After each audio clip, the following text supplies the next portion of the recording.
السلام عليكم ورحمة الله تعالى وبركاته. مرحبا بكم في فيديو جديد.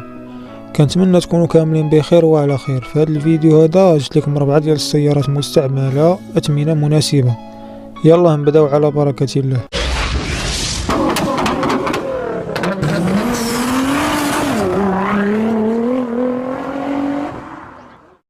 السيارة رقم 1 بيجو 407 مازوت موديل 2009 والديوانة 2009.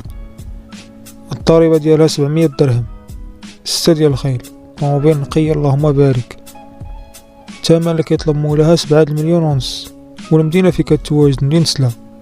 واللي بغى عليها مزيد من المعلومات النمرة ديال مولاها نخليها لكم في صندوق الوصف. السيارة رقم 2 رونو كونغو مازوت موديل 2018 ضاربة 107,000 كيلومتر. طوموبيل نقية. الثمن ديالها 10 مليون ونص، واللي بغى عليها مزيد من المعلومات النمرة ديال مولاها نخليها لكم في صندوق الوصف. السيارة رقم 3 نيسان جوكا مازوت موديل 2014 6 ديال الخيل ضربة 115,000 كيلومتر. طوموبيل عامرة. الثمن ديالها 11 مليون ونص. مدينة فين كتواجد مدينة العيون، واللي بغى عليها مزيد من المعلومات النمرة ديال مولاها نخليها لكم في صندوق الوصف. السيارة رقم 4 بيجو 206 إيسونس موديل 98 ديوانة 2008.